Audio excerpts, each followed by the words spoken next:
What are you seeing in the industry? It's so funny because my phone rings a lot and they'll be like, I want someone for this brand campaign. I'll be pitching them. And they're like, that's great. What else does she do? And that's a phrase we hear all the time. So it's like, oh, she got 7 million followers and da-da.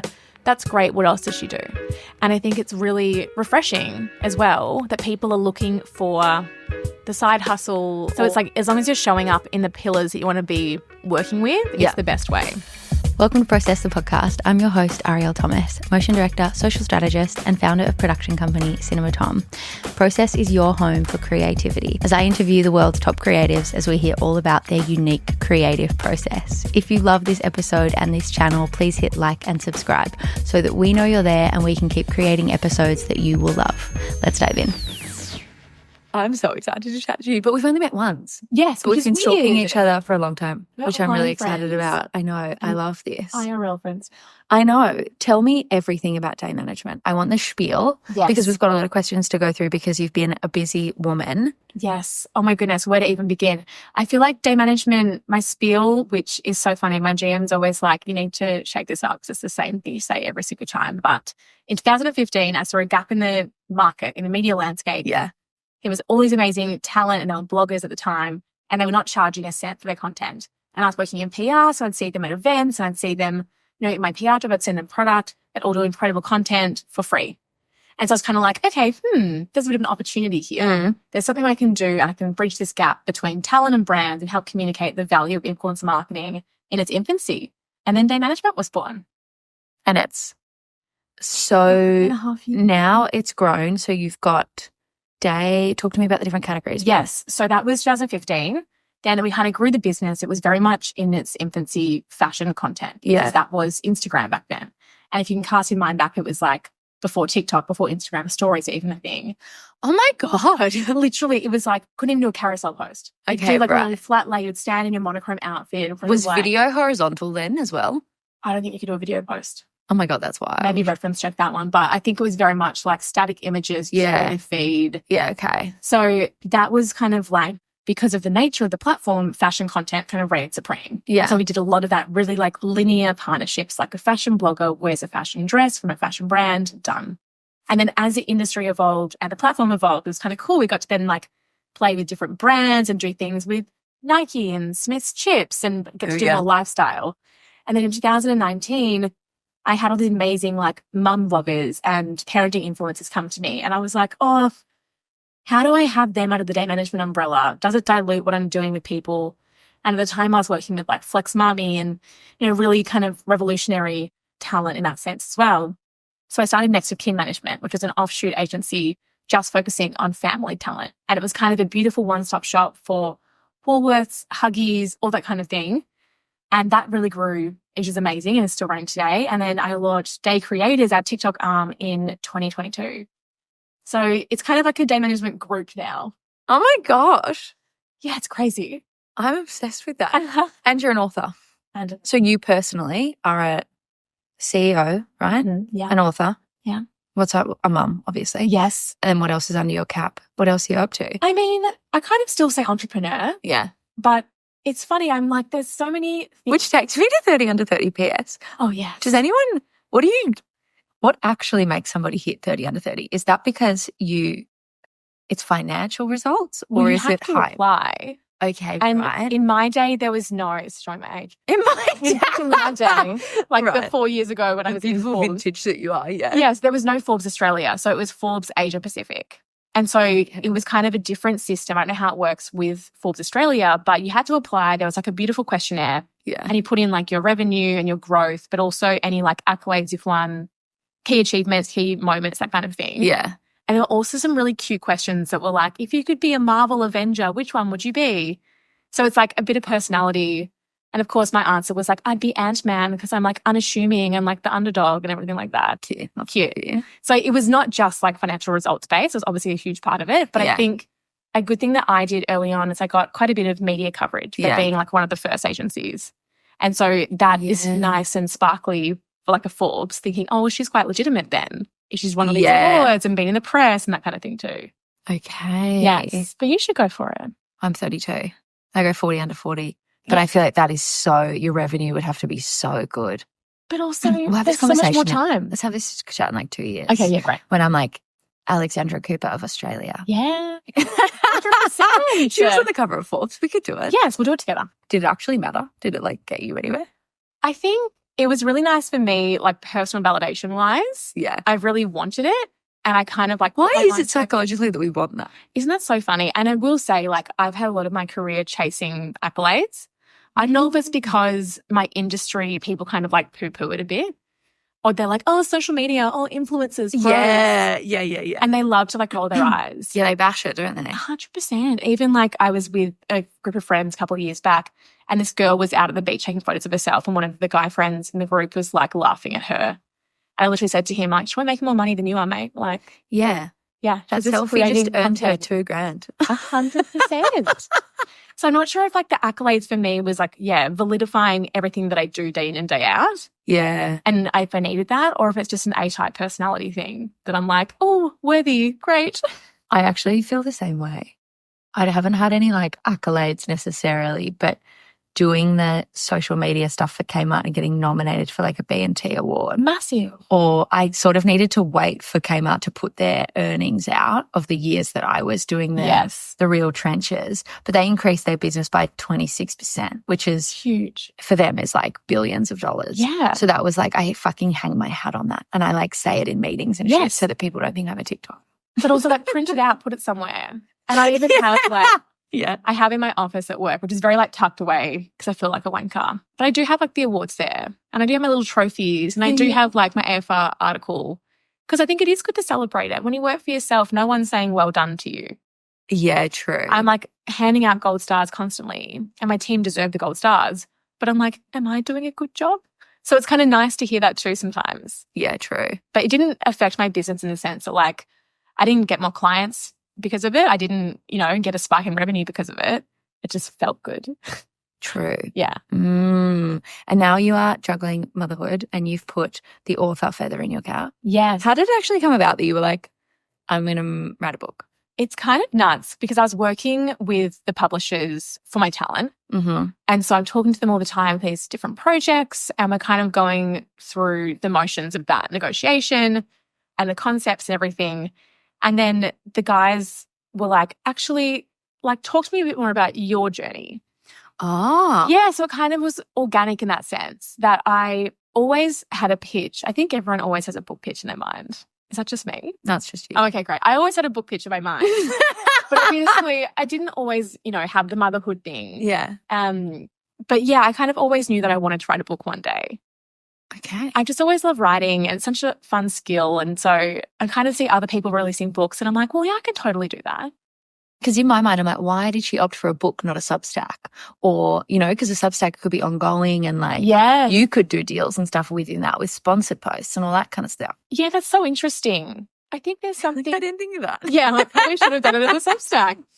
I don't know. And everyone kind of asked me about like, is it a podcast as well, being like an interview-based book as well. I think I wanted something that is like a physical handbook, that something kind of lives forever in that way. That's really true. Something tangible. Yeah, okay. And again, in our online worlds that we operate in, it's so rare to kind of be able to hold on to something and be like, I did this. So that was kind of, I guess, the method behind the madness of the book. And then I was talking to the publishers. They were like, yeah, what's your story? And I was saying, actually, I do have this concept. And at the time I was pregnant and I kind of pitched it to them with my network and they were like, yeah, let's do this. So it was really exciting. And I started writing it when I was like 25 weeks pregnant. Yeah, okay. Did all the interviews around then and then started actually writing it at 4 weeks postpartum.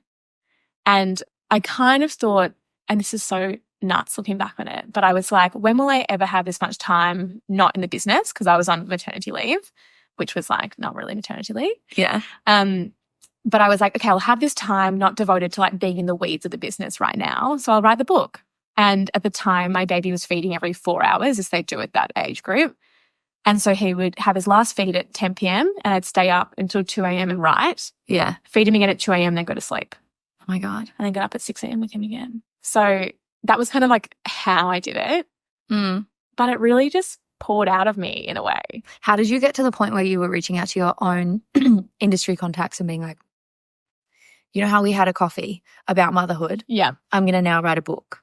Yeah, I think it, again, was quite natural and organic in that way, that I've known these people for a really long time. I've worked with them. They know me as well. So it wasn't like a cold pitch as such of like, hey, will you be in my book? Do you have to pay people to be in your book? I didn't pay anyone to be in the book. That's sick. Yeah, I think as well. I'm like, if I have interviews, could I do a book? But totally. Yeah, I mean, every podcaster could have a book, technically. But you could, exactly. And I think that's it. It's like you build the network. For me, it's been like I was in PR for 5 years, been doing this for 9 years. So it's like a long career knowing these people as well. And so that's kind of like what you're calling in the favors for, I guess.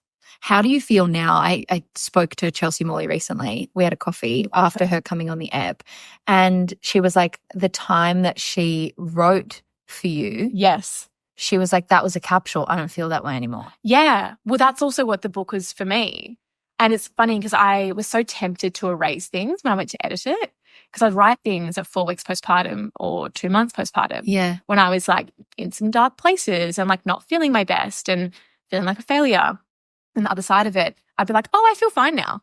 But I wanted to leave it there because I think too often people tell these stories of like, it'll get better and like, don't worry about it. Hindsight stories. 100%. Right. But I'm like, isn't it so valuable to have this when someone else is reading it and they're in the thick of it too? Yeah. And they can read the pain in the words. They can see that wound. Whether now it's kind of like, I look at it as a healed wound, like a more of a scar. But I think Chelsea's chapter is so powerful and she was so beautifully honest. And obviously everyone got approval of their chapters before it got published. Yeah. And even after our conversation, I was like, you're so incredibly honest and it's going to help so many people. But like, are you okay with this too? It's a real thing, like putting out time, like it's not time stamped, but it's like when you're really vulnerable in a moment in time that then you get over. Yeah. Even I have people come up to me with podcast episodes and they're like, oh, blah, blah, blah, that thing that you went through, are you okay? And I'm like, that was years ago. Yeah, I'm fine. I'm absolutely fine now. But it's so interesting that they're actually, when they go back and binge, they're hearing it. Yeah. That connection of time. It's so odd that we have to conceptualize that and like be okay with it. I think it's nice to capture it. Obviously, I work very much with people that chronicle their entire lives as well. So I'm very used to that happening. But I think there's something really beautiful in that. And it's even like when people, Sarah Davison shared, who I've worked with for 8.5 years, she shared about when she had her miscarriage with Stella Magazine in an exclusive interview before she fell pregnant again. Because she was like, too many people tell that story when they're like, and here's my miracle baby and everything worked out. And she was like, I actually want to tell that story when I'm still in the thick of it and I'm not there yet. Because it's like, I don't need to have the happy ending. When you're relatable. 100%. Yeah, wow. So I think it's really nice to kind of capture that moment. And then you can still move on from it and be a next evolution of yourself. But that's kind of what the book is for me too, a little bit. So how do you feel now about the juggle? I mean, the juggle itself. It's ever evolving, isn't it? It's a mess. I'm fine. Yeah, I'm fine. It's so fine. No, I think I just really take it week by week. And something that I learned from these women as well in the book was like, no one is nailing this. So you kind of take a load off yourself and take the pressure off. And I try and finish each week and reflect and think, how did I go? Give me a little report card. And I'm like, okay, did I do too much work? Did I do too much family stuff and didn't get through my to-do list enough? Like, where do I sit on this? Right. Did I see my friends? Did I reply to all my text messages? Did I go to the gym? The answer is probably no to all of that. But I think that evaluation at the end of the week helped me plan the next week. And that's kind of how I try and juggle it. And then I can like move the scales if I need to adjust. But it's so hard. I am going to freeze my eggs in January. Amazing. Which has been a pretty fun decision for me to make because I just want the safety net. I don't think it's sort of terrifying when you get your 30s and you're like, this is actually a ticking time bomb and like I'm not ready. The business isn't where I want it to be, all that. And you like make choices and you're like, no, just do it and you'll figure it out. Like you jump out of the plane, you build the parachute on the way down sort of thing. I've done that my whole life. Yeah. Motherhood is not something that I necessarily want to do that with. Yeah. And I don't feel like my life is where I would like it to be in order to do that, even with my relationship and all of that. But it's so interesting just the angle that you took to be like, literally nobody knows what they're doing. Nobody knows. Nobody is ready. And I mean, that's not true. Rachel Corbett said in her chapter, she was like, yeah, I was ready. She was like, I waited until I was, she was 42 when she decided to become a mum. Yeah. And she's like, I went to therapy, so I was mentally ready. I was financially ready. So she's like, I was ready. Yeah. But almost everyone else was like, I could not prepare for this. And I think the biggest almost shock to me, which sounds so stupid because of course things change, but your time is so restrained. And even like pre-baby, if I had a deadline or a big pitch or a big opportunity, I could drop everything. Yeah. I could work till midnight. I could do whatever I needed to do. And I kind of thrived at that adrenaline. Whether now I'm like, I can't do those hours anymore.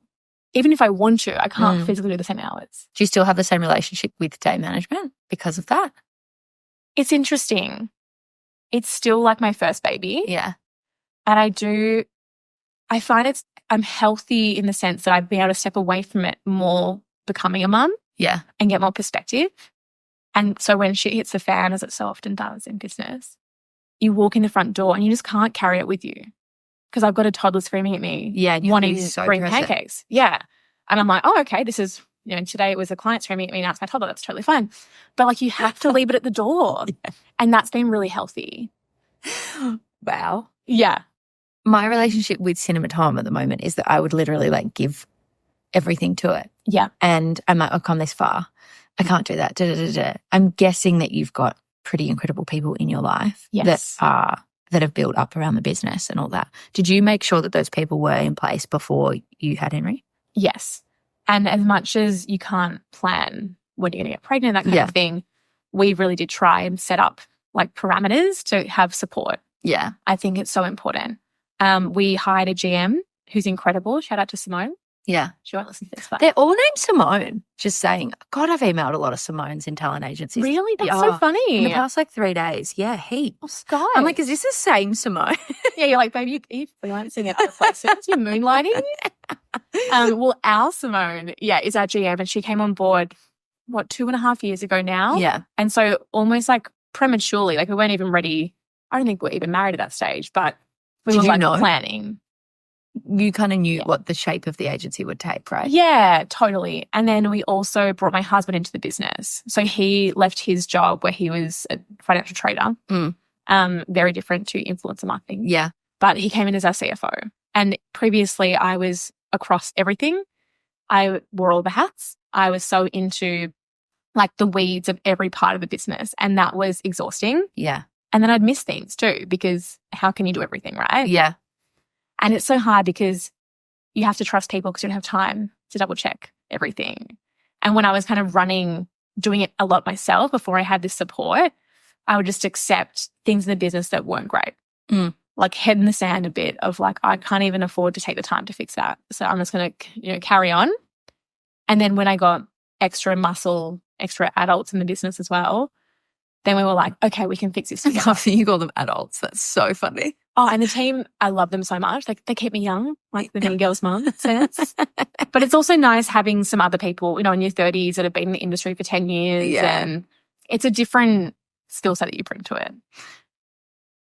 When your husband, what's his name? Patrick. When Pat first came into business, were you like, no, babe, that's not how we do it? Oh, yeah. Like, how did that work? Oh, it was a very tough first 6 months because it also like the dynamic, right, of like employer, employee, also partner. Yeah.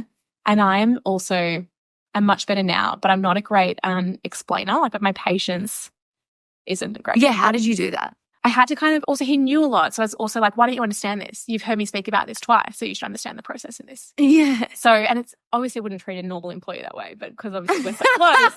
Yeah. I'm like, Patrick, come on, get it right. But he brought this beautiful perspective to it that was analytical and came from that corporate world. And so he really looked at every single dollar we're spending. Yeah. He looked at every single client we have. He's like, hey, actually, in this quarter, L'Oreal is up by this percentage. Great work. How did that happen?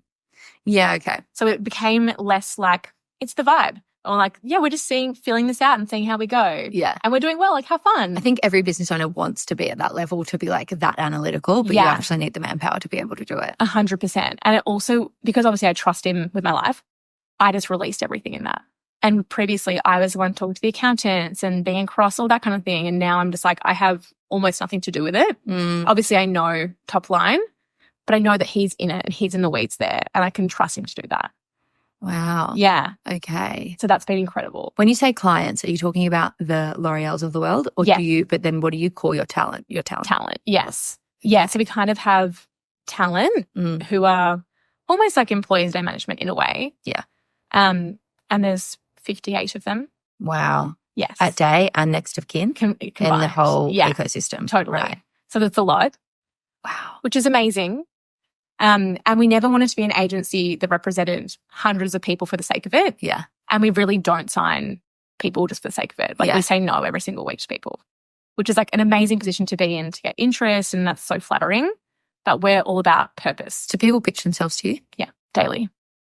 What do you say? Are you like, we're not looking at the moment? I think we're really honest as well. Yeah.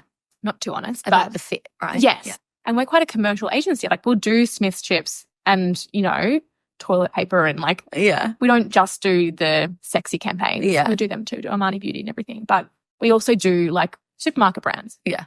And so if someone wants to be really high end, we're not really doing Louis Vuitton.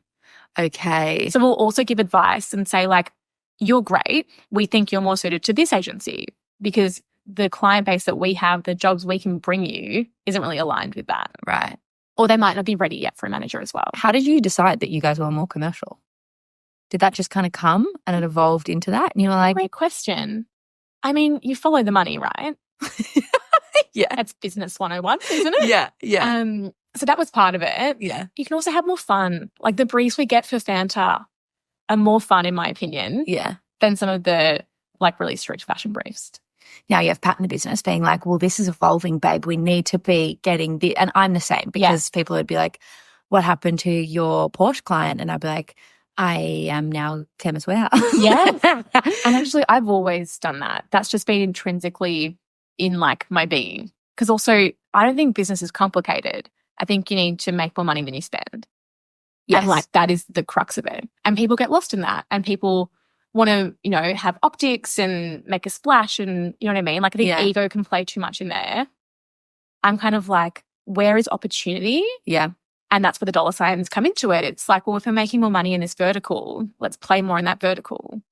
And it's also my interest. Like I'm not tied to high fashion brands. It's not really my personality type. I just want to have fun and do cool campaigns. It's interesting in Australia, people would think that those fashion brands have the most money and the most budgets. They do not. No, and they don't have to. Like, wait, I thought you were doing all this like really cool high-end work and now are you just doing Kmart now? And I'm like, I'm just doing the clients that can help me build wealth. Yeah. Because that's my goal. I'm not precious about it. Really? And it's wild that I do love a little beauty campaign every now and then. Yeah. It does feed my ego to be like, I'm relevant in that space. 100%. And it's like when you share your work on your own socials, I'm like, yesterday we shared Armani Beauty. Yeah. I'm like, did I share the Viva paper towel campaign? No, I did not. No. But I loved that campaign. Yeah. It's still running right now. You're probably going to see it in your feeds. Now that we've said it, definitely see it. So now you're personally on like a press tour. Yeah, a little bit. Essentially. Oh my gosh, that's so funny.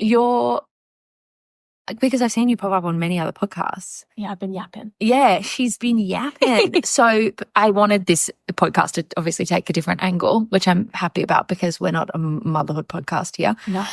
And I want to make sure that I don't turn into one when that becomes a part of my life as well. But also allow yourself space for evolution. Yeah, you know, sure. Again, content pillars of who you are. Motherhood can become a pillar. But yes, continue. That's the brand, the talent that's agent. Just me like cutting it. The press tour as such that you have been on. Yeah.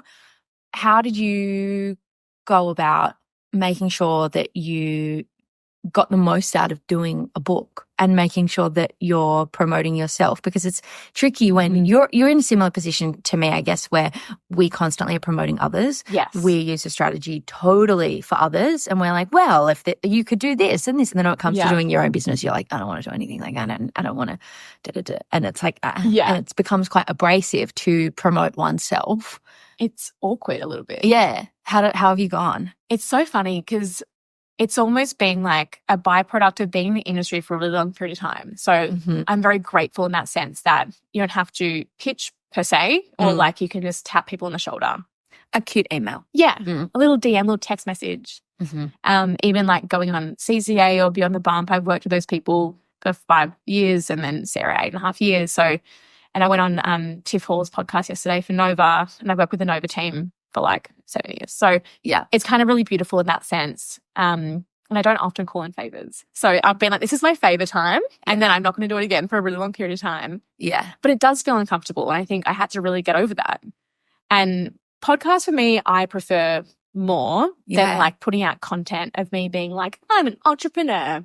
I run a successful business. Yeah, we had this chat when we had coffee. You were like, I can't do it, but I need to do it. And I was like, girl, get in there. And even like, I've done a few sponsored posts. I think I've done 2 sponsored posts personally in my life. Right. And each time I'm like, oh no, like I feel so uncomfortable. Oh. Because it's not really my role. Yeah. And, you know, try it, see what the temperature is in the pool kind of thing. Yeah.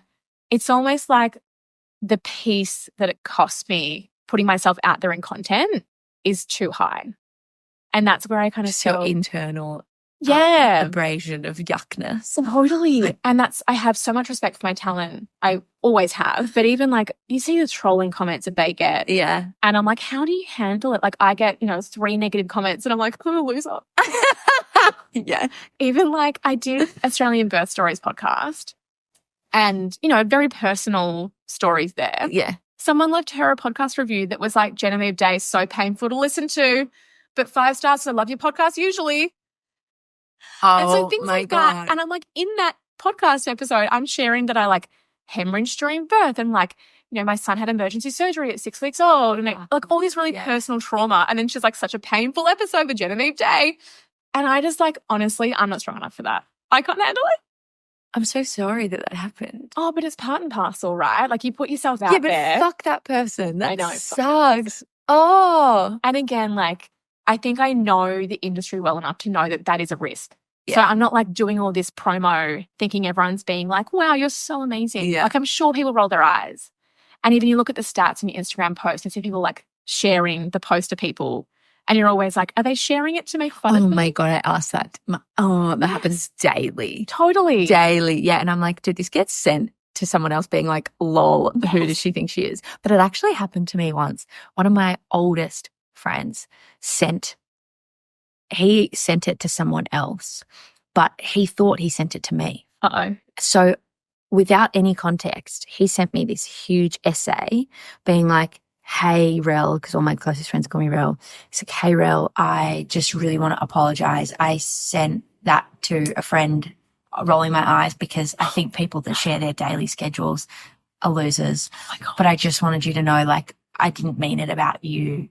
Like, and I was like, oh, cool. Okay. Thanks for that feedback. Awesome.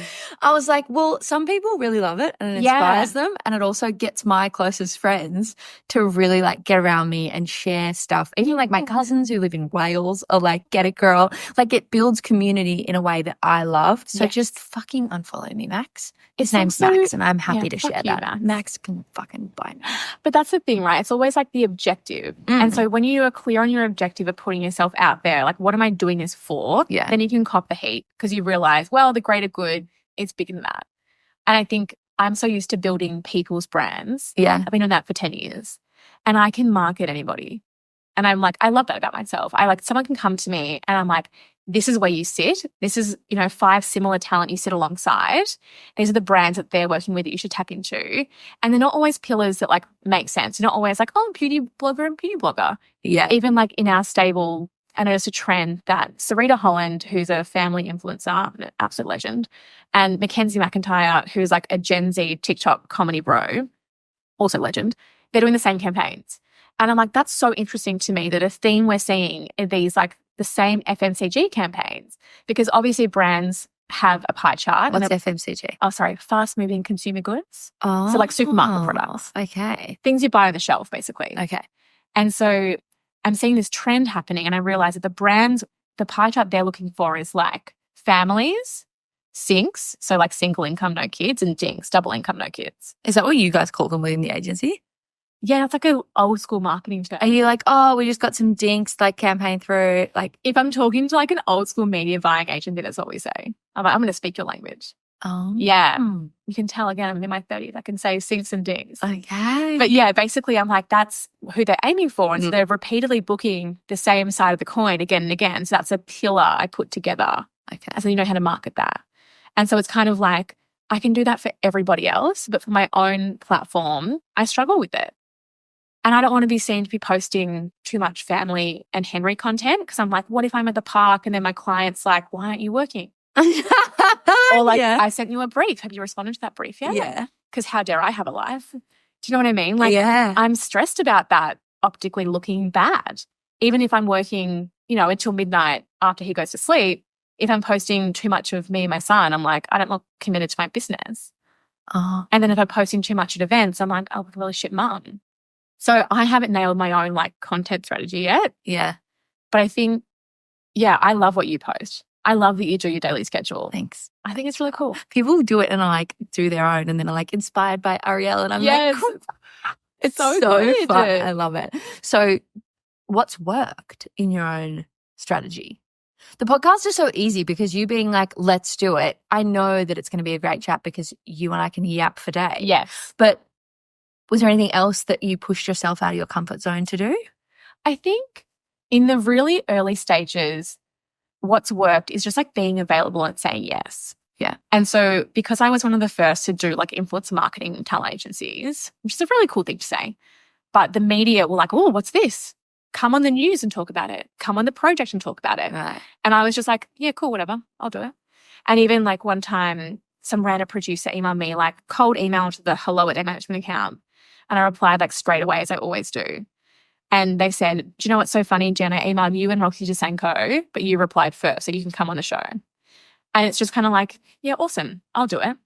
And then once you put yourself out there and you seem to have done it, you're in their database, right? They call you up again and they say, hey, can you come back on and talk about the social media trend? I'm like, okay, sure. And so I think doing that and being in the media landscape as like an expert in the industry, it shows that you're willing and able. Yeah. And so it's kind of like putting myself out there, that was the best method. The people know that I can do it, I can talk. And I hope I could talk well, but yes. Yeah. That's the gift of the gab. Yes, loves to yap. Again, all that musical theatre training. But I think, yeah, that's been the best thing. It's just showing that you can do it and putting yourself out there for that. And then it means when it comes to something like promoting the book or promoting the agency, you already have this like beautiful wealth of contacts. The act of responding really quickly because that person is also trying to do their job. Yeah. And collaborating with them to then get that piece over the line. Yeah. I really stupidly did not prioritize something really recently with Fashion Journal. And I was like, hey, I'll get to this. But I let it sink too far down into my thing, into my inbox. And then I emailed her close to the deadline, not close enough that I was embarrassed, close enough. She's like, sorry, I've already submitted this. Yeah. And I was like, oh, lesson 101. Yeah. Fucking email. Especially so being on in top media. of it. Yes. It's so fast. It moves so quickly. And it sucks because even like I had one recently in my DMs in my other folder from Cosmopolitan from Cosmopolitan magazine. Yeah. About portfolio careers. And they were like, you have this agency, but you wrote a book as well. Like you are really cool. It's like come and be in the magazine in the print issue. I'm like, fuck yes, it's amazing. And again, came to me, but I didn't see it for a couple of days because in my other inbox. And then I think I missed out that opportunity. So, yeah. And then that journalist knows kind of like, oh, Jen's a bit hard to get a hold of or whatever they're thinking. Oh, but I was onto her. I like emailed her at LinkedIn. I was like, hello, I'm here for next time. Yeah, so you make up for it. But it's crazy just how fast that moves. And I think I built my entire business on that agility. Yeah. Because also being in like first in the space in the digital world, people were used to the slower old school styles. And we'd wait for a week and a half for a response from management. And I'm like, hey, not only am I really quick, my talent are really quick. And we move quickly because social media moves quickly. So like, we'll shoot this tomorrow, no worries. And we kind of got in the door that way as well, which then is a blessing and a curse because then when you want to have some boundaries in your life. Oh, that's the worst when you're like, oh, and then they get the taste of, oh, they'll do it within the day. And it's almost like then you're taking something away from them. Which you're like, no, I'm still incredibly quick and I still have an incredible level of service to everyone that we work with. But I just was so good initially. And now I try and have a bit of a life and not respond to everything in the same day. I think that happens in so many careers. I was talking to my boyfriend last night. Don't want to give too much away about his identity because he hates social media, but his mum has a doctor's practice and he was talking to me about the expectation in the doctor world of repeat scripts. Yeah. How people just call up and expect their doctor to write it. Yeah. And I was like, no, you should do like a rapid turnaround. So if somebody put something out there that it's like 1 to 3 days, but if if they need it within the hour, it's $100 and slap them with that Yeah. price tag so that you can do it. He's like, I never thought about it like that. But like, Yes, it's a product offering. Yeah. How to, that double-edged coin, fuck, or sword or whatever. It's so hard. tricky. And I've set that standard with clients too of like, yep, no worries. But then I'm like, fuck. Yeah. It's been getting worse in our industry, I think, as well, because I feel like it's more competitive for the agencies we work with who have their clients, like the big, P&G and Mondelez and everything, because they're almost competing with each other for work, saying, well, we'll do it cheaper and we'll do it faster. Then they come to us to deliver the content, deliver the work. Well, you need to be cheap, you need to be fast. And we're like, oh, hang on. But we haven't set the expectation. And even got a contract recently after we agreed to do a job and deliverables, and it was like, you'll give us content within 4 days. And I'm like, but also the people I work with, they're not up and comers, a lot of them. They're established talent. Yeah. They work, 10 briefs a month. They have other campaigns going. They also have lives. They might have children. They're, doing recordings or on photo shoots. Like, they're not just sitting there twiddling their thumbs waiting for a brief to come in. Yeah, but you want the work. So what do you do? Well, that's kind of what we're at right now, is turning away the work or saying we're not doing it for this time frame. And like, we don't want to set that standard either, because it doesn't give you great work. Previous to that, did you implement it where you actually said yes? Yes. And you kind of put pressure on your own talent? Yeah, which never works. Was there a breaking point where you realised that it was not actually that great for anyone? Yeah. We've definitely, and again, it's like you never want to choose a side. You don't want to have to be on the client side or on the talent side. You have to be like a beautiful middleman. But of course, we're going to lean more towards our talent, who we look after their whole careers.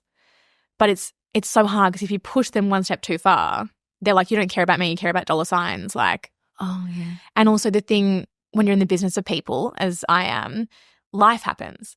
So either they've just been broken up with, or their dog's died, or they've got the flu. In someone's life, yeah. 100%. Or they're like, you know what, I can't get out of bed today. And you're like, oh, but this content's due at 12. Like, you can't, what are you meant to do? Yeah. And so we try and educate brands as well in that, where we're like, you're booking these people because they're people and their personality is what's built this community, which means there has to be a little bit of leniency. And I'm not excusing missing deadlines. And I think that it needs to be realistic deadlines to be met and respected. But it's not AI, they're people. Yes. Yeah. And that's what we're having a lot at the moment. But at the same time, we do have like an offering of people who are speedy, like 24-hour turnarounds. That's sick. It's amazing. And so when brands are like, I need this, da-da-da, I'm like, well, don't book this person. Book these 5 instead. Interesting. So it's just like communication and expectations. But yeah, the fast response thing, and like we're quick as an agency as well, but it is coming back to bite us. How's quick going with you as a mum? I'm still Is pretty it taking quick. hits, or are you like, nah, I'll get there? I think I have like non-negotiable hours that I'm not responding to people in. So like the bedtime routine, I probably get home from work at like 5:30 or just before 6. Mm-hmm. He goes to bed at 7. Like, no one talked to me during that time. I'm doing dinner, I'm doing bath, I'm reading him a story, I'm doing the Gruffalo, then he's going to bed. So I'm like, that is sacred time. I'll log back on afterwards if I have to. And so even in the mornings, I used to like get up, do emails first thing. Now I'm like, no, that is breakfast time. A little bit of playing with blocks and trucks, and then getting ready for daycare and that kind of thing. And so I'm almost like, if I bookend my day with those non-negotiables, I can be quick within everything else. And of course, things pop up as well. And I try and be like a present parent, but I'm also like messaging or emailing while I'm playing with him in the ground. Yeah. But yeah, that's kind of, I'm still quick. Like, I wouldn't take more than 24 hours ever to respond to someone. That's incredible.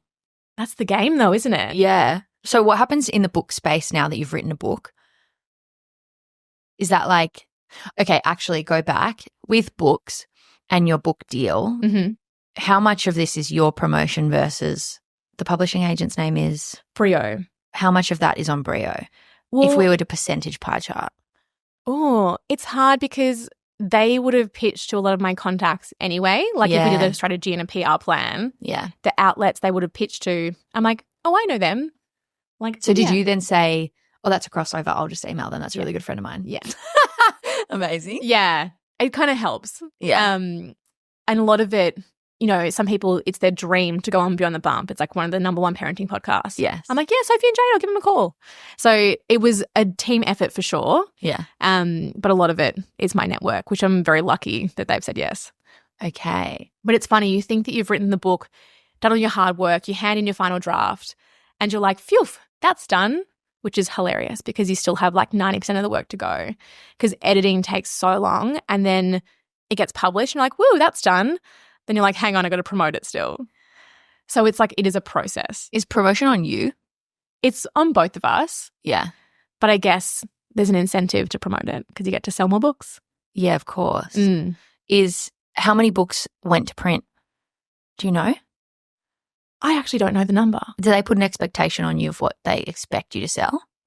I think, well, it's kind of negotiated with like the advance and then like figured out that is like, we're going to sell this amount projection. Yeah. I'm sure there's a little like table somewhere. Yeah. With that. I think when I did this, it wasn't like as a money-making activity either. It was like a passion project. And I also want to challenge myself. Like, can I do this? Are you going to do another one? Maybe in the future, not for a while. I think, again, the self-promotion part of it has been tricky. Yeah. Like such a gift as well. And again, like when I started, I did a heap of media. And along the way, I think people have like come and go with their interest with me, which is really interesting. And so it's nice doing a little like press round again. But I'm also not that sad that I have to then after this be like, okay, see you later, guys. So is sort of Christmas your let's wrap this up? Yeah. But then obviously there's like IWD in March, then Mother's Day in May. So I'm sure I'll be like rolled out for that as well. Oh my God, I love that. And it's evergreen content. Rolled right? out? Yeah, shut up. Just like, hi everybody, I'm back again. Yeah. Okay. So I think that's a good thing about a book product is it is evergreen. You can sell it whenever. And even like last night I did a speaking event and it was amazing because people messaged me afterwards saying, I love what you shared about the book and I'm going to go buy my copy. And so, yeah, it's kind of something you can continue to promote constantly. But also, again, if you go back to your objective of what you're saying online, like how much do I want to promote myself in the book versus promoting day management as well online? So I need to like walk that tightrope too. Right. How much do you promote day management when you're doing all the book things that you do? I think or do they just come part and parcel? Yeah, it's like intrinsically linked. Yeah. But not that much, I guess, a little bit, because also I made a conscious decision not to have any of my talent in the book. Yeah. So Sarah Davidson and Sophie and Jade from Beyond the Bump wrote me a beautiful testimonial for the cover. Yeah. But why weren't they in the book? I didn't want it to seem like it was just a day management exercise, like in print. Yeah. Do you know what I mean? I mean, always room for that. Yeah, that's number two. One. Yeah, totally. I think it was nice that it was separate from that because it could have been like easy in inverted commas to just do all my talent. Yeah. But I also wanted to show people that weren't necessarily influencers as well, that were more in that business space. Speaking of the business space, yes, when we chatted, you were like, there is so much space for you because you were like, brands are hungry to work with not just influencers. Yes. How would you word it? And you didn't put me next to Sarah Davidson, but you were sort of like, she's got Matcha Maiden, she's got other things going on. Mm-hmm. What are you seeing in the industry? It's so funny because my phone rings a lot and they'll be like, I want someone for this brand campaign. I'll be pitching them. And they're like, that's great. What else does she do? And that's a phrase we hear all the time. So it's like, oh, she got 7 million followers and da-da. That's great. What else does she do? And I think it's really refreshing as well that people are looking for the side hustle or like the, passion project, the charity link. It's like you have to have something to stand on, something to talk about. Wow. Which we've been doing that for a really long period of time and kind of lent away, or we never really even touched it, but of just aesthetics, right? Yep. Of like looking beautiful, moisturizer, never really did that as much. And I think we really wanted to have media relevancy in our talent. And you can pitch them for a campaign. And so often these ambassador roles is a lot of like doing a press circuit of their own and talking about why they've been selected. So you need to be able to have something else. So with Sarah Davidson as an example, she's got the business background. She used to be a lawyer. She was adopted from Korea. She got into the Australian Ballet when she was in high school. Like she ducks the state as well. Like all these things. Now she's a first-time mum. And it's kind of like if you can rattle off those USPs, like unique selling point, that's the something else. Interesting. And I think everyone needs to have the something else to cut through a really saturated market. So for you, obviously, it's like you run this amazing agency. You have this podcast. Like you're growing a team and growing a business. Yeah. And you're also active in like the scene, like the social space of entrepreneurship. Yeah. So that's kind of the pitch, right? Yeah, okay. That's the what else does she do? You're like, well, here's my list. Yeah, okay. And it's so interesting because even this exercise I did with the team, which they hated me for, I was like, let's play Shark Tank. Yeah. And they're like, oh, Jen. And I'm like, I want you to stand up, and we're all in a room at like the boardroom table. I'm like, stand up, and I want you to pitch me your talent in like the Shark Tank, like 30 seconds. And if they just use really generic terms, I'm like playing the brand, my brand hat on. Why do I care? Yeah. And so if they're just like, oh, she is really into beauty and loves the beach and loves travel, nothing sticks with that. Or if it's like, oh, she's got 2 kids and shares cooking, nothing sticks with that. So what's a good Shark Tanker? I feel like it's the specifics, right? Yeah. And so again, like Leah Williams, an incredible mum we work with, she speaks a lot about parenting her neurodiverse son. Okay. Amazing. Like what a beautiful niche. You're making an impact. There's purpose there. Brands want to align with that because of the impact that she has on her community. Yeah. And so it's kind of finding those like sticking points that you can go to brands and say, this is why they're interesting. Okay. And it's really funny because I come from a PR background where you have to pitch all the time, and journalists do not care about what you're saying. Why should I care? Like, why does it interest me? And if you don't have that hook, you're not going to get any cut through. And so when we pitch our talent, it's the same approach. It's like, where's the hook? And I think that's something is like a bit of a lost art. Yeah. What are you seeing with the differences of nuances, I'll say, for Instagram and TikTok? Yeah. Briefs that are coming through the door. For example, one talent agent that I sat down with middle of the year to talk through podcasting, but more so introduce myself. She was like, TikTok's where it's at. We're getting briefs through the wazoo. We're making the majority of our money on TikTok briefs. It's so interesting. There's definitely a massive rise in it. I think there's still a pretty even split. And it's almost different times of the year they ebb and flow. So like Ruby, who's our team member in Sydney and runs our TikTok arm, when she is slammed, our like food and beverage portfolio are quiet. And it's interesting how it goes like that as well. Right. I think brands are happy to experiment more in TikTok. Yeah. Throw more money at it, pay more for boosting. There's less of that like, I mean, stats are still important, but it's more about like your content style, and they'll pay for the performance. So they'll boost it and target it. Whether Instagram, it's kind of like, well, who's your audience and who's looking at this and how is it performing? Yeah, okay. But I think in terms of number of briefs, it's not an even split, but it comes in waves.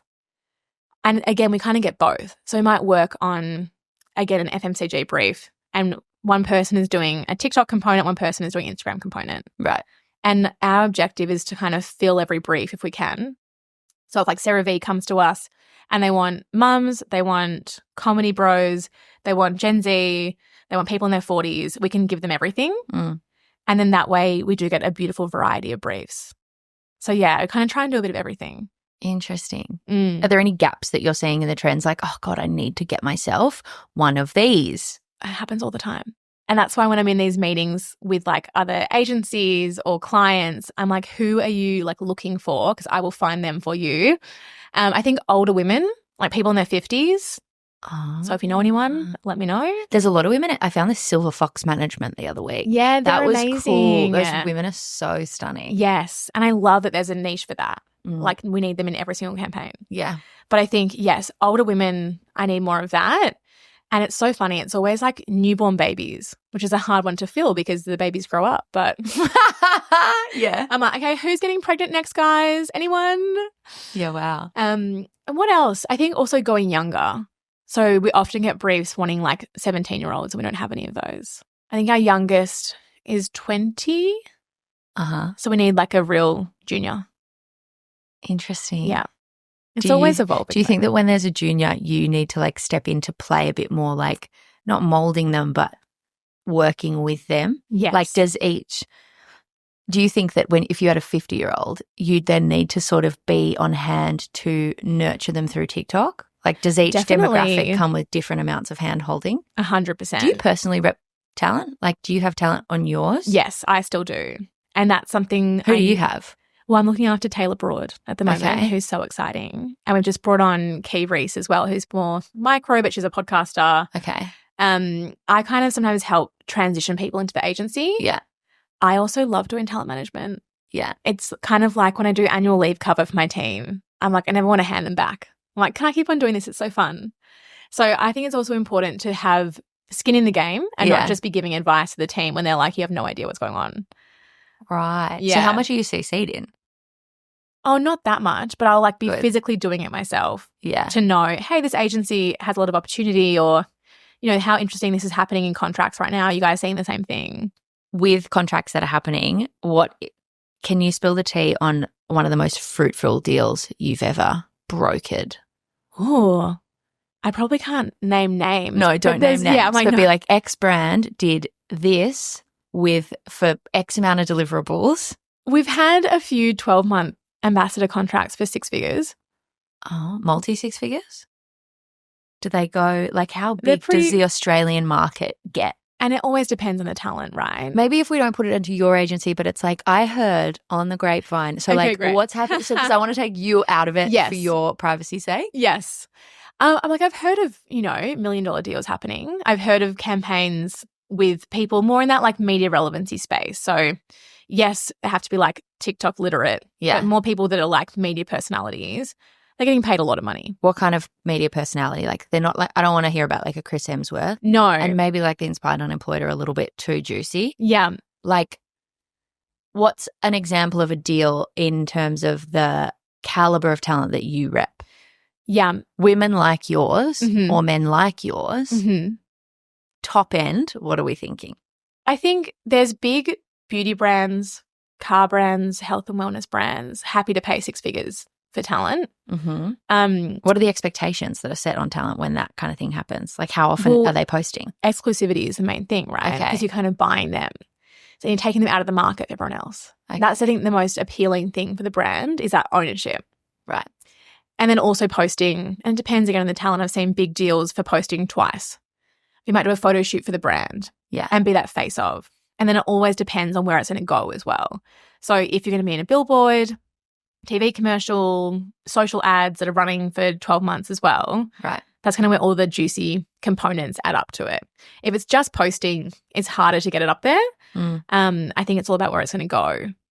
I've done some really cool campaigns with global brands where it's been out of home. Like we did a campaign with actually Chelsea from Tiny Disco for Sephora. And one of our talent was in Sephora, not just in Australia. Like when you walked in, it was like a big panel. Yeah. All of Asia Pacific. So like Singapore, Malaysia, like everywhere. And that kind of thing is amazing. And that wasn't a 6-figure deal. But again, it's kind of like the exposure of it and the usage is where you can like build the blocks there to get the price a little bit higher. What's like a day in the life at Day Management? What kind of deals are you most commonly looking at? I think we try and obviously do like quality collaborations. Yeah. We also aim for quantity. So we're doing, on average, over 100 campaigns a month. Wow. Which is quite a lot. So with 56 talent? Yeah. So is that sort of like 2 per talent, or some are doing 1 if they're totally low key, the others are doing more? Yes. And some people don't want to do that many. Yeah. Some talent just recently did 20 in November. Damn, girl. Black Friday and everything. It's wow. Yeah. Okay. Yeah. And their audience loves that. So if you have an audience that doesn't mind being sold to. Yeah. And they're kind of like, thank you for that recommendation, the discount code. Great. From experience of working with agencies and talking to them, and talent management, like, oh my God, what's the one in Sydney? Max. Oh, yeah. What is it in Sydney? Max Connectors. Yeah, Max Connectors and stuff. I've been, pre-COVID was quoted like $2,000 or something for a post. Yeah. Is that sort of where things are still sitting? Or are we higher now? Obviously it depends. It depends. I think as well, some people want to do that quantity, would rather do 15 posts at a lower rate that builds a higher, pool of money. Some people are like, I'm too busy, I'll do 1 at a premium. And also we price it differently. So if one talent can only do 3 posts a month, it's almost like a limited edition. Yeah. Only 3 spots, you have to pay a premium to get there. And so we don't just charge based on engagement rate, follower count, community, like past performance stats, ROI. It's also like, what is this brand alignment? And you get access to this person's persona. And saying that next to your brand means something. So I think that's kind of where we charge it. It's a value-based, not just like cost per mention. And people used to struggle with that because they'd be like, well, this person charged me less and they have 1 million followers. I'm like, You're but like, no one knows who they are, Yeah. which it sounds terrible. But if people know who our talent are, and even like I have the Beyond the Bump girls are a great example. They, when they had around 30,000 followers, we're doing brand campaigns and they are selling out these products, like none left. And everyone's like, but you only have 30,000 followers. Why are you charging me this much? I'm like, this will move the needle. Yeah. And so it's kind of like charging it based on value. And so it can be 10 grand a post. It can be more. It can be 2 grand a post. Do you have talent that don't necessarily sell units? Yeah. What do you do with them? Well, it's content, right? Yeah, okay. And again, we're really transparent about the why. So like, what is the brand's objective? And if they come to us saying this is a performance-based marketing thing, it'll be a call to action, discount code, I'll be like, love it. This person is not right for you. Okay. Because also sometimes like if it doesn't perform, you're going to get in trouble or these things will happen. And so we're kind of like, let's point you in the direction of this talent who we know is a performance-based marketing person. But sometimes the alignment is enough and they just want to use that person's face and the likeness and then they'll just boost it. When you sign on new talent, how do you get people to take your new talent seriously? Do you sort of say, look, like because they're new, we will give them to you at a whatever price? Like, or are you like, no, my pitch is really valuable. Nobody else has had them in the market yet. So then they are top dollar. Like, how does that work? Yeah, that's interesting. I think they trust us. Okay. And so it's almost a piece where they know if we're working with them, there's a reason why. Mm. And again, it's like, is there something different than doing in market? Like we're working with this TikToker, Eleanor T, who is like up and comer. She's doing some really cool stuff. She's going to blow up. And we went to these brands saying like, she is one to watch. She's doing this cool scrapbooking. It's kind of like new and different. She's an artist on this cute like vintage bike. Like just watch the space or get in now before she blows up. Mm. And I think people really trust our advice. When you started day management 9.5 years ago, it's very hard to earn trust, especially as a young pup. Female, yes. Mm-hmm. How did you earn that trust? Because it's one thing to say now they trust you, and I tell my team it's not, yes, it's who you know, but it's also who trusts you. Yeah. That is so valuable. How do you think you earn that trust? It's so interesting, I think, because I was one of the first to market. We were all kind of learning together. Mm. And I have a agency best friend at Edelman, Drew, I love you. Like we started out together as like junior burgers, right? And I was like pounding the pavement at Dave Management, being like, hey, like let's do some influencer campaigns. And, the budgets were tiny and no one knew what to do with it. And like it's laughable compared to now. And part of me is like jealous of people starting now and getting these contracts that are like 6 figures and everything. And the commission on that is amazing. But I'm like, when I started, I'd be making $100 commission, being like, woohoo, my phone bill is paid for the month. Yeah. So the benefit that was starting then is that as the industry grew, they worked with me on this new wave and then knew, okay, well, Jen Day knows about influencer marketing. Jen Day knows talent. And so the trust was built from the ground up. Mm-hmm. And it's kind of been great being able to learn with them and grow with them and then be agile. So when TikTok launched or new areas and opportunities came up, we would pivot. And so we could still meet their briefs and still grow and educate them as well. And so it's been really cool in that sense. And the trust has been built there. And also I think we're really big on being the middleman together with those agency partners. Mm. And that's a huge thing. It's like being solutions focused, being a problem solver. Sometimes relationships are forged in fire. Yeah, true. Mm. Interesting. I've never heard that before. Yeah. Relationships are forged in fire. That's cool. Definitely. With your who you know, who trusts you vibe, Mm-hmm. it sounds like you were very connected in the early days anyway, because you were one of the first. Mm-hmm. How do you reach people that you have not yet met but you know could be imperative? It's so interesting because in the early days, being in my PR job, I was like at events with talent anyway. And then I was like, oh, I should sign you. And they were like, okay. And it was literally that easy because there was no other management. Yeah. And then because all talent talk and they go to events with themselves and they say, oh my gosh, my agent's amazing. Or they were like, hey, how did you get flown internationally and got paid for that? That looked so cool. Yeah. And so word of mouth is massive. And I think that really hasn't changed. So while it's more competitive and people have management, so it is tricky and I don't like poaching people. Sometimes you have to tap them on the shoulder though and be like, are you happy? If you're not, let's have a conversation. If you're happy, I'm so sorry, I'll leave you alone. But I think, yeah, it's kind of like leaning on the brand name and being confident in what we've built and the careers that we've built as well. And I think that people do take notice. As much as we don't want to promote ourselves above our talent, and I'm very conscious of that, it's always talent first. I think that it speaks a lot. And then the talent talk a lot to each other, which is an amazing tool for us. Because, yeah, they go to these brand events and they say, I love my manager. Yeah, they have group chats. Yes. Yeah. And they say, how did you get this job? How are you on a billboard? So if you want to reach out to a brand that you haven't necessarily worked with before, how do you do that? I love a cold pitch. Oh. Yeah. Also, it's just like little detective work. And so I'm like, okay, who's looking after Procter & Gamble right now? I want more Olay briefs.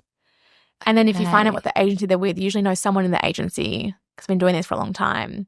But even back then, I'd be like, and actually, when I started, I should have been more like systematic about it because I kind of was just like, what brands are on Instagram? Yeah. But I should have been like, okay, here are the big media buying agencies. I'm going to go and meet with them. It took me a while to kind of figure that bit out. But yeah, it's kind of like detective work. When I see like a cool brand doing some stuff that we've been a part of, and I'm very competitive. So if I see a campaign that we didn't get spoken to about, I'm like, why did this happen? And so I'll always figure it out. And I'm like, who are they working with? Why didn't they come to us? Like, we should have been included in this brief. Are you a phone call girl or an email girl? I do a bit of both. I do love an email, but I'm not above picking up the phone. And that's a lost art form as well. I know, Yeah. isn't it just? Oh. And people are scared of it. I don't know why. They really are.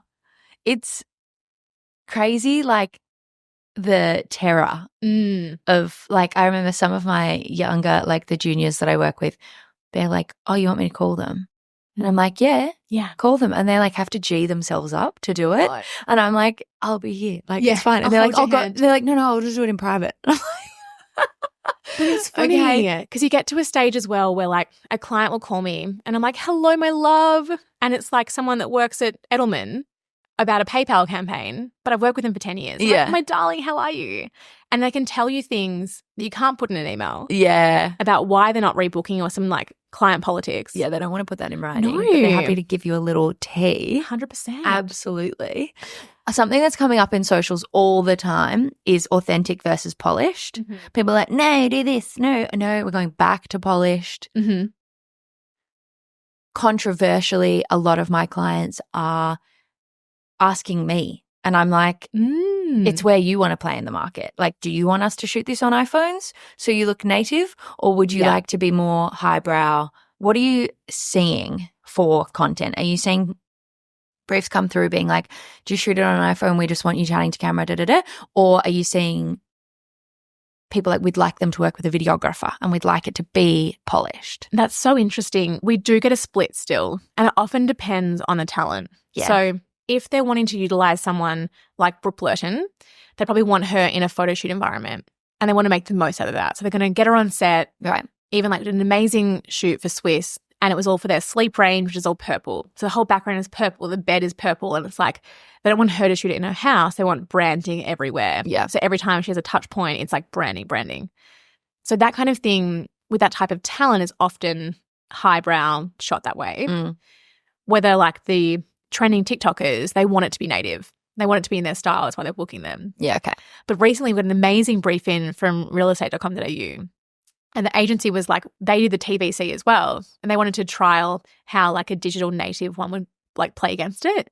And so they were like, this is our TV commercial, which they did obviously like sparkly, beautiful, like production team of 50 people. And then they handed us the reins and were like, go nuts. And it was shot on an iPhone and it was lo-fi and it was in the style of the Real Dads of Melbourne, which is very like authentic content. And so brands are definitely playing more in that space. It also saves them so much money. Oh, so much money. With the creative of something like that, have they set the creative or are they just giving you a brief being like, your creatives can do what they want with it? We often just get the brief and then we submit a concept. So before we shoot anything, it's like, this is what we're going to be shooting.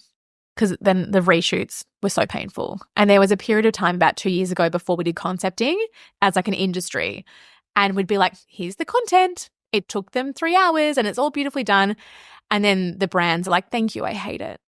And we're like, but why? It meets the brief, but they didn't like the alignment. And so there was a lot of butting heads then, where then now we love a concept because it's like she's going to walk into the kitchen, open the fridge, pull out the yogurt. It's all on paper. Yeah. Where is that in the workflow? Is that so they send you a brief, you respond, they love it, and then they accept, sign a little thing, and then pay the invoice? Like, where does that work that they're like, it's definitely on? It's kind of like we get the inquiry, Yeah. expression of interest, we price it up, we confirm availability. We may not even have a brief by then, and that's always tricky as well. If we're like, yes, we'll do it, lock it in, and then we get the brief, we're like, no, we can't do this. But it's often priced up, approved, green light contracted. Okay, right. Brief comes in, concept gets approved, start shooting it, content gets approved, goes live, send them an invoice, wait 75 days and get paid. 75? Oh my gosh, the payment terms at the moment. 75? On a good day. Yeah. It's like 90 days right now. Yeah, I know that, but I didn't know what was happening to you. Oh, yeah. What? Mm-hmm. It's shocking. And also we work Thank God with, Pat's in there being like, cash flow's okay, babe. he's like, is it okay though? Because again, like we often will my advance God. talent payments because they're sole traders Yeah. and they're kind of like, well, I did this job this month. I'm relying on that to pay my rent. Fuck. How are you dealing with that? Are you just like juggling it, every day is a fucking cowboy day? Yeah. Okay. And it's funny, we do try and tell them like, we're advancing this out of our pocket. So they know. Yeah. Yeah. And that's for brands that we trust. We know that's coming in eventually, but it's really hard for cash flow. When did that start happening to you? Last 12, 18 months. Isn't it so cooked when you're like 30 days and they're like, lol, I don't care. Yeah. We had a brief recently. It's like 120 days No. for like a big, big brand. And some talent, we now say to the talent, like, if you're agreeing to this job, you know you have to wait this long. Because again, the expectation on their side sometimes as creatives is like, done the work, where's my money? Yeah, totally. Post is live today, can I get paid tomorrow? And so it's hard. We have to educate a little bit. Yeah. But also the brands are pushing it. Sneaky. And they have the money. Yeah, like what else are you, what's your accounting team doing? I know. Like, don't do the campaign if you don't have the budget. That's so frustrating. I know. I'm just a girl. Just a girl. Oh my God. That's wild. Yeah. And I think, again, I'm seeing that shift that everything that was like creative and fun and like the Wild West a bit is becoming very like strict and corporate and like agree to this contract, give me content in 4 days, wait 4 weeks for approval on it, and then wait 3 months to get paid. So it's getting crazy out there. A question I'd love to ask is what software you use to keep track of all your jobs. We use, that's a great question. We built ages ago an app. Okay, casually. That no one wanted to use. Oh. The talent were like, can't you just email it to me? Oh. And so I was kind of like, okay, well, also it does take out the personalized service that we offer, right? Yeah. Because we're not a tech platform and we're not a tech service. So we just have like internal Google Sheets and internal documents that we all use. We use Slack as a company, but there's no like streamlined software. Okay. Because even, and again, we're working with creatives and not everyone wants to sit down at the desk and open it that way. Of course. So that's kind of interesting too. It's like, well, how did they want to receive this information? And sometimes I'll do like an email for my paper trail. Yeah. Screenshot that and text it to them. Okay. And then they'll send me a voice note back with the answers to those questions. Oh, and like, gosh. it's kind of a bit of everywhere. Yeah. Which is fine because it's how creatives like to work. But that was a big learning when I built the app. I was like, oh, no one wants to use it. So fine. It wasn't that expensive. Okay, good. But amazing. She's a tech entrepreneur now, guys. Yeah. Watch this space. Oh my gosh. Who needs second books when you can go into tech? I should sell that tech actually. Oh my God, you should. Yeah. Wow. It's probably like 7 years old by now. And just give it an update. Yeah, okay. iOS, whatever. So there are so many incredible listeners to Process, myself and Kiara included, Kiara, my art director. And last week we had an initiative called Project Girly, which just means that we are content girly pops and the content is happening and we're putting it first. It's something that we're trying to care about. Yeah. So many people are like, if I just did the work, I would see X, growth, returns, whatever. Constantly seeing TikToks that are like, if you post every day, start now because this is what happens. Yeah. Obviously, that's a little bit rose-colored glasses. But what do you think that if their goal is to be repped or be doing brand deals within the next 12 months, if you were to reverse engineer with them, what would you say? I think the focus on organic content is it. Mm-hmm. And we've seen incredible creators blow up, like Louis Burkison we work with as well. And he is such a talented creator. Mm-hmm. Like he does interiors and home entertaining, like beautiful tablescapes. I love him. He's so cute. He's amazing. And he is so talented at making content every single day. And because of that, then the brand's like, I'd love to be in his tablescape. Yeah. And it's kind of like, yeah, it reverse engineers the pitch, right? So rather than us saying, hey, here's this person, they love fitness, I'm like, here is 17 videos that speak to your demographic already. Yeah, okay. So it's like, as long as you're showing up in the pillars that you want to be working with, it's the best way. Okay. That's actually a really good way to think about it. Yes. And it didn't used to be that way. It used to be like, if you want me to speak about your brand, your message, you can pay me. Now it's like you have to be showing that your content already aligns to what they are promoting. So in their do audience. the work already. Do the work. And then slot the brand in later. Yeah. And then we'll show them the work. We'll be like, look at this amazing video that already speaks to beauty skin concerns and already speaks to like acne scarring. And we pitch that to a skincare brand. Okay. And like, oh, amazing. She authentically talks about it. I'll book her. Oh. So I think it's definitely like organic content and showing up consistently is so pivotal. So if I was like, Jen, I want to do a car deal, you're like, great, you need content of you in the car. 100%. And we get that all the time. People, I'd love to do this brand. And I'm like, you have not spoken about that brand. Or it's like, I want to do more pet stuff. I'm like, you haven't posted about your pet in 6 months. Do you even have a pet still? But if they're showing up all the time with that, then the brand goes onto their page when we pitch them and it's like, oh my gosh, such cute content. Yes. Or it's like if you want to do, again, like book talk or whatever. Yeah. And then it's like make little highlights of your book reviews. And even like for people that watch a lot of TV and do like talk about new TV series, do a little highlight of all your like hot takes on the new series. And then we'll send that to Binge and we'll send that to Amazon Prime. So it's like you need to build it first and they will come. Right. Yeah. But it does really start with organic content. Kiara, we're having a meeting later. I want to join in on the girly pop thing.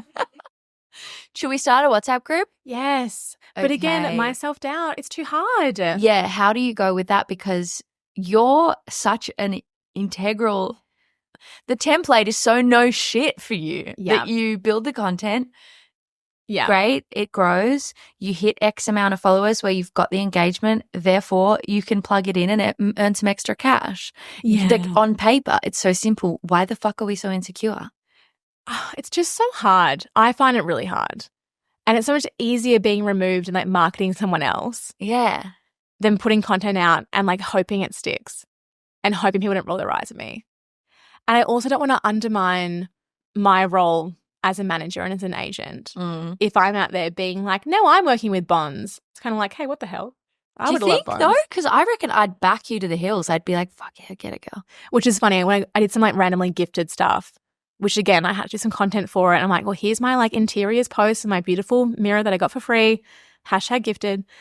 And then my talent were like, yes, pop off queen, like amazing, like love this for you. But I still was posting it and like wincing or like bracing for impact. But even if you didn't do that, you just did it as an exercise to grow your profile and you weren't actually going to take on brand deals. Yeah. Because that would remove a bit of the sticky. But then what's the point? Like why, again, the objective, like why am I posting it? The profile for day, the business. And it's so interesting because even like I want to take me off the website in the About Us. I'm like, it's not about me. The fact that I've been on the project, I've had Forbes 30 under 30 is irrelevant. Yeah, but it is female founded and everybody loves that. Maybe 5 years ago. Do you not think? I think that it's less relevant now. Okay. And I think it's a compliment that the agency is bigger than me. Yes. I don't think it has to rely on me going to events and me knowing people to get jobs. And that was a big thing on my maternity leave of like 7 weeks, which I worked the whole time through. I'm like so fine. Maternity leave. Yeah. Classic. And even during that time, like it thrived. I didn't have to physically be there so for things great. to happen. And so I kind of want to remove myself from that. And that's where I'm like, if I put the time and the effort in, and I'm so time poor at the moment as well, but if I do that for content, what is the objective? Will it bring me more clients? Probably not. Will it bring me more brands? Probably not. It might sell more books. So if you thought this through and you've decided, why do we still have the clincher in the back of our head being like, God, we should be growing? Like, what is that? Yeah. Is the grass greener? I think it is ambitious people, Yeah. like personality types. Right. And this is where our GM is amazing because we have like a record month. And I'm like, but why didn't this hit? And she's like, just be happy, please. Yeah, okay. And I find it so hard to be happy with it and to rest on my laurels, which is crazy. But that's also where success has come from, because you're constantly critiquing and changing, and you haven't sat back. You're always on the front foot of Totally. change and evolution and growth. And a lot of work with my therapist of like removing self-worth from business success. Yeah. Because they're not intertwined. I need that. Yeah. And I think the benefit, I went through like a lot of business shit and a lot of people criticizing me and a lot of things happening. And I was kind of like, the beauty of that real low point was, I'm like, what didn't change that moment was my partner, my friends, my family. Like nothing in my real life changed because it's not who I am completely. And so when I kind of realized in my darkest moments of business that my actual life was completely the same, it's like, it's not who I am. Like That's I can really be separate. Amazing way to look at it. Yeah. And that's why, again, with like putting myself out there on socials, I have to be clear on the why to put myself through it. Yeah. But maybe I need to do a proper stint at it with my own advice and give my talent. And then at the end of that 6 months or 12 months, be like, do you know what?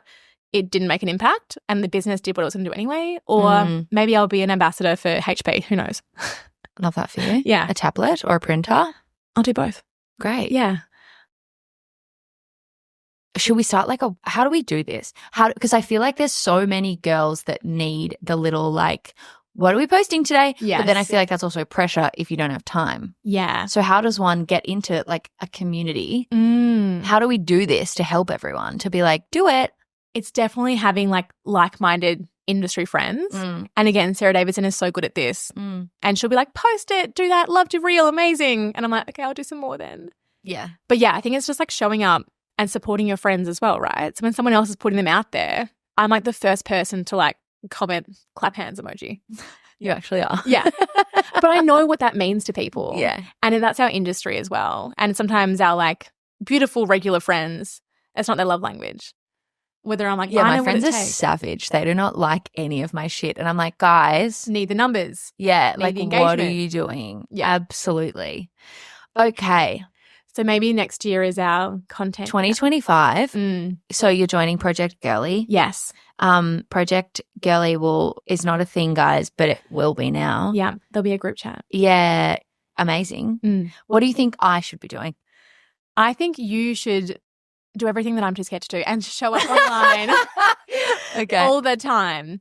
I think as well, like when you are showing up in your business and like that tangible result stuff, like the Kmart thing you were saying is so epic. Yeah. And so you can still show up. Okay, let's do content pillars. We're doing content pillars. So you break yourself down, right? Yeah. Into areas of your life that is relevant to your audience. Yeah. Okay. So it can still be fun and frivolous, but it has to be relevant and consistent. Okay. So business is a content pillar. And then I'd say that like podcast and like speaking is a different content pillar. And then you can still have like beauty and fashion and maybe like events is another one as well. Okay.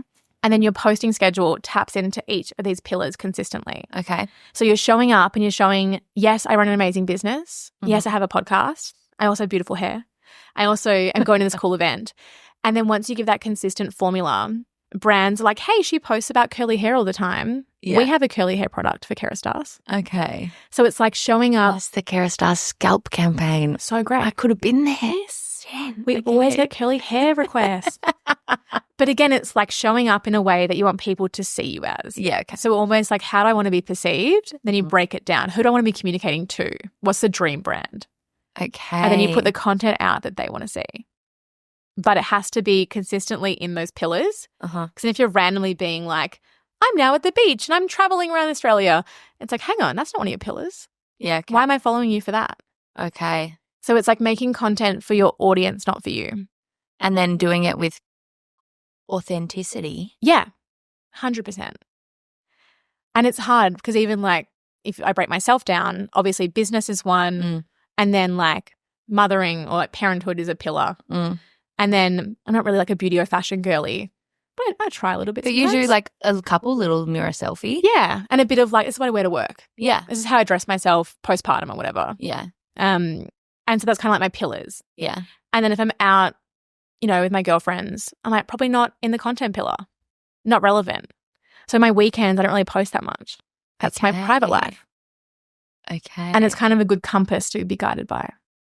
Do you think though that we should be sharing more, if we don't mind, sharing more of our private lives because people love the tea, and also like Elodie Pullen, for example, is a classic. Love her. People love seeing her pillars of her taking a selfie at Coles and Woolies, loving like a chip. Yeah.